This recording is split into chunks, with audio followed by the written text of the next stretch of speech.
Jodie here.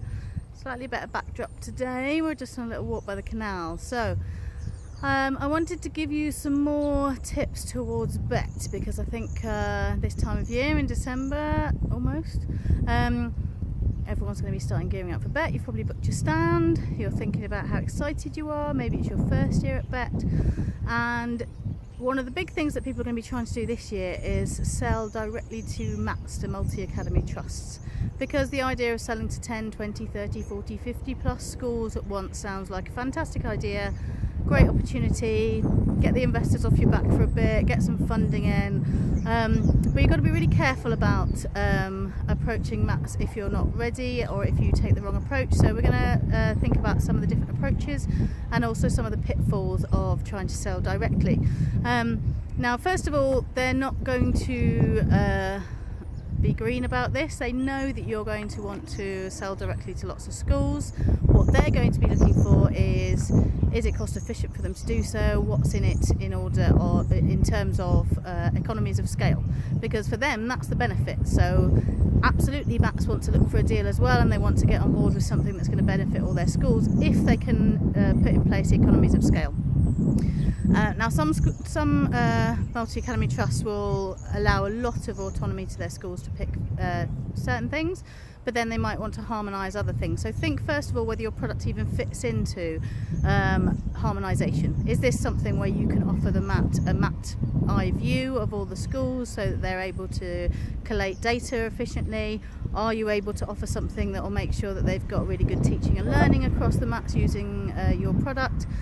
If, however, it falls into something that a teacher might use, you might want to think about whether even at that level, do you want to sell directly to MAT? Is there going to be any benefit? So to go through what some of the pitfalls particularly might be, you want to first of all think really carefully about your approach in terms of costing.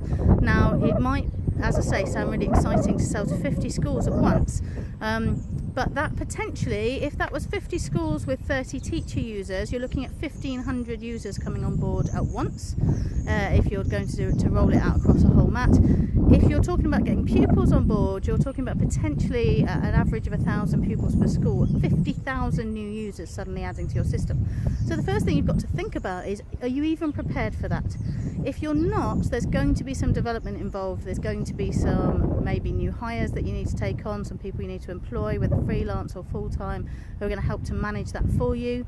You're going to need extra support for those staff. You're going to need to make sure training is in place. How are you going to train them all? How are you going to make sure everyone's using it properly and using it well so that it doesn't kind of flop at the first hurdle? So you need to think really carefully whether your system is ready for it and whether your service is ready for it. Are you ready as a company to have all the calls that potentially could come from 50,000 potential parents, pupils, 1,500 staff, however you're going to do it? Think about what processes you might need to put in place if it happens. So don't just think, oh, we'll deal with that later. Think about that at the start, because that's going to really help to inform your conversations at the beginning as well. You also want to think about what economy of scale are you going to give. So it might sound very exciting, and obviously you might think, oh, we can totally do 50% off. Now, don't go giving 50% off because I said so. You need to think about how much you can afford to give. But say, for example, you could afford to give 50% off for the basis of 50 schools. It's well worth it in terms of your marketing costs to have somebody rolling it out for you, and therefore you can give 50% off to 50 schools. However, if the MAT's not going to roll it out as one, and they're going to actually let schools pay individually and not pay at MAT level, and say only 5 sign up, but you've given 50% off, how much are those schools worth to you now? If 10 of them sign up with 50% off, how is that going to be worth it for you? So think about whether you need to offer something. If a MAT's going to roll it out that way, do you need to say 50% off if 50 get on board, 25% off if 25 get on board, 10% off if 10 get on board, and so on? So think really carefully. The baby crying, I'm just going to rock him a bit. So think really carefully about what you can actually afford, and also think about any development you need to do. If a MAT is going to roll out to 50 schools, or however many it might be, even 10 or 20, they're going to expect some development that at least gives them what they want. So if your system doesn't fully give them everything they want from day one, what are they going to expect? And before you sign anything, really think about how much that's going to cost you. Signing up to a whole group of MAT, a whole MAT at once with a whole group of schools, it can absolutely make you but it can absolutely break you if you haven't got everything in place and you actually fail to deliver, and it can actually end up costing you money if you don't think it through really carefully.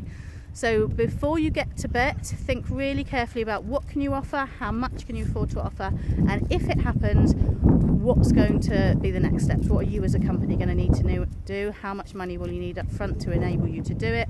What funding might you need to get from other sources in order to help you in the meantime? Will that help you get a bank loan, and so on and so on? So think really carefully about that before you go into talks, and then put together what are your different offers. Also, big mistake that people make when they're new to that is to think that because it's a mat you can have the same approach to all of them, just the same as schools. I know it's tricky, schools all need a different approach, they're all very different. Same with the mat, whether they've got different schools in the mat, whether they've got 5, 50, some might be primary, some might be secondaries, they might have a mix, they might have some SEN schools, they might have some independent and some state schools. It is not a case of one size fits all for mats just because it's a big group and you can go straight to head office, as it were. So think really carefully and have a look at the mats that you maybe want to target or you think will be a good fit for your product, and think really carefully about how you're going to approach them, and make sure you've done some research on them and you know who you're approaching. They want to get every bit out of it just as you want to get every bit out of it, so make sure this is a mutual thing, because it should be.